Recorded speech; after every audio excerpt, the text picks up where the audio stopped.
और नोटिस में जो है वो एनटीए ने ये कहा कि भैया एक नई चीज़ की ज़रूरत पड़ेगी, को अपार आईडी बनानी है। अब ये कैसे बनेगी, लेकिन अपार आईडी बनाने का दूसरा तरीका भी है। हेलो बच्चों, कैसे हो आप सब? उम्मीद करते हैं आप सब बहुत बढ़िया होंगे। तो बच्चों, कल यानी कि 14 जनवरी को एनटीए ने एक और नोटिस जारी किया और नोटिस में जो है वो एनटीए ने ये कहा कि भैया एक नई चीज़ की ज़रूरत पड़ेगी। इस बार नीट यूजी 2025 का जो भी एग्ज़ाम देंगे, जो भी बच्चे एग्ज़ाम दे रहे हैं, उनको एक नया काम करने की ज़रूरत है और वो है भैया अपार आईडी बनाना।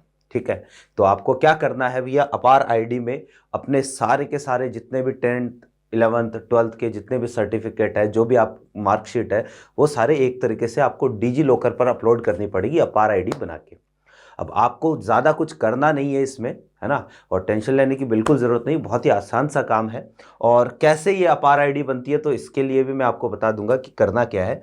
तो सबसे पहली चीज़ तो ये है कि भाई आपको पहला काम जो करवाना है वो अपनी आधार डिटेल को जाके अपडेट करवाना है। कहने का मतलब ये है कि आपके आधार कार्ड का नाम, आपकी 10th की मार्कशीट का नाम, है ना, आधार कार्ड पे जो नाम है वो सेम टू सेम 10th की मार्कशीट के अकॉर्डिंग होना चाहिए। आपके आधार कार्ड में जो डेट ऑफ बर्थ है वो आपकी 10th क्लास की मार्कशीट के अकॉर्डिंग होनी चाहिए।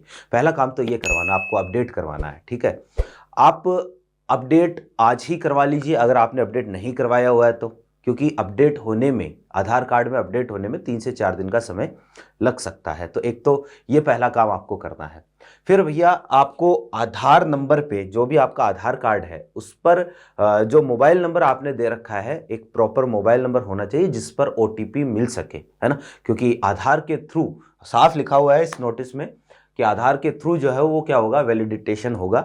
ठीक है, या ऑथेंटिकेशन होगा आधार के थ्रू। आधार में जो मोबाइल नंबर ऐड है उस मोबाइल नंबर पे ओटीपी आएगा ही आएगा। कई बार बच्चे क्या करते हैं, कई बार आप लोग क्या करते हो कि भाई पेरेंट्स के नंबर दे रखे हैं, अदरवाइज जो कोई ऐसा नंबर दे रखा है जो पहले था आपके पास अभी नहीं है, तो वो सारे मोबाइल नंबर आपको अपडेट करवाने हैं। ये भी इसी नोटिस में लिखा हुआ है कि candidates are advised to update their credential in Aadhaar preferably as per 10th mark sheet or 10th passing certificate. Also ensure your Aadhaar is linked with valid mobile number for OTP based authentication. ठीक है, तो आपका जो है वो, आपको पहला काम तो ये करवाना, अपना आधार कार्ड अपडेट करवाना 10वीं की मार्कशीट के अकॉर्डिंग। ठीक है, मोबाइल नंबर जो है प्रॉपर देना, उस पर ओटीपी आ सके।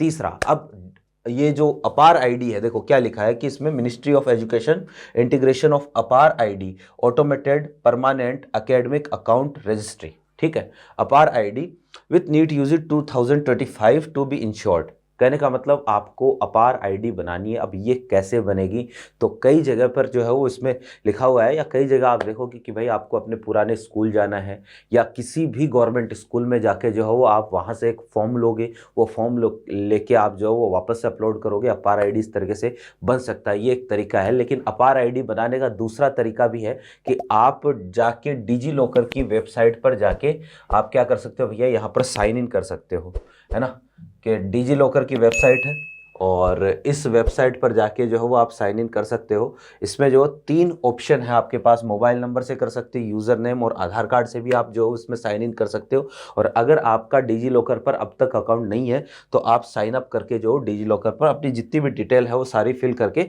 और फिर यहाँ से भी आप डायरेक्टली अपार आईडी ऑनलाइन जनरेट कर सकते हो। ठीक है, आपको इसमें करना कुछ नहीं है, बस लॉगिन करना और यहाँ पर अपार आईडी का ऑप्शन आपको इसमें मिल जाएगा और वहाँ जाके जो हो आपको एक तरीके से अपने जितनी भी डिटेल्स है वो फिल करोगे तो आपकी अपार आईडी जनरेट हो जाएगी। और आपके जितने भी 10वीं 11वीं 12वीं के जितने भी मार्कशीट्स है या जितने भी एजुकेशनल डॉक्यूमेंट्स हैं वो सारे के सारे एक तरीके से, जैसे डिजी लॉकर पे हम क्या अपना डीएल रख सकते हैं, हम अपना आधार कार्ड जो डिजी लॉकर पर रखा होता है, अपनी सारी डिजिटल चीज़ जितनी भी चीज़ें हैं, जितने भी नेसेसरी डॉक्यूमेंट्स हैं वो सारे डिजिटली डिजी लॉकर पे एक तरीके से अपलोड होते हैं। ठीक वैसे ही अपने एजुकेशनल सर्टिफिकेट जितने भी है वो सारे की सारी अपार आईडी पर एक तरीके से वहाँ पर रहेंगे, ऑनलाइन रहेंगे। ठीक है, तो ये क्यों किया गया, तो एक तरीके से एग्जाम में ट्रांसपेरेंसी लाने के लिए किया गया है और इसके अलावा जो आपकी काउंसलिंग के टाइम पर भी जल्दी से सारा काम हो जाए। कहने का मतलब एक तो मैन्युअली जो है वो जाके एक एक का जो है वो मार्कशीट देखें, है ना, एक एक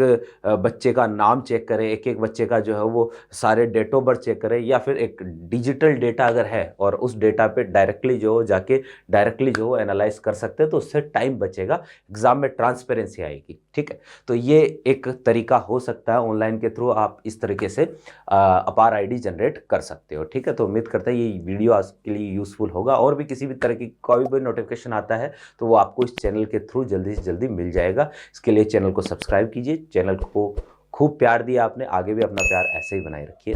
थैंक यू।